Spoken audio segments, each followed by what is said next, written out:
ngày nay cứ dương ban phơi sạch cái đây lo cái dương ban rơ xong từ đấy xinh đam mê sắm ad phơi salad trong pe cả mụ nó cứ trong niêm chỉ nẹt sầm ruộng ở trong tin này cứ miềnแต่phơi sạch cái đây ở côn đò tích chặt đò lọ rồi bỏ pon hay nhưng lộc cừu nẹt cừu để ban chui khnak này ởระยะเปลมวยโมงยางแซนปิเซเมนเดนอย่างงี้จังคือเป็นเจียเมียนจัดริจรีอซาโตได้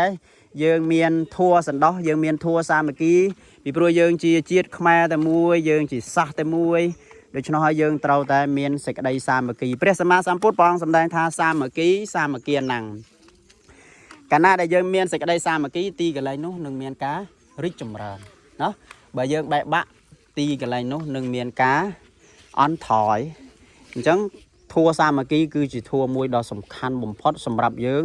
សាមគ្គីនៅក្នុងទីនេះយើងសាមគ្គីរវាងប្តីរវាងប្រពន្ធរវាងបងប្អូនរវាងឪពុកម្ដាយរវាងគ្រួសាររវាងសង្គមជាតិរវាងសហគមន៍របស់យើងកាលណាដែលទីណាមានការសាមគ្គីព្រមព្រៀងគ្នាហើយគឺខ្លាំងពិសេស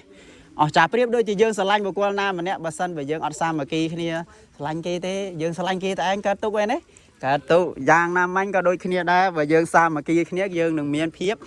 ចម្រុងចម្រើនអបអរសាទរទេដៃមួយមកណោះអូខេនឹងអរគុណសូមថត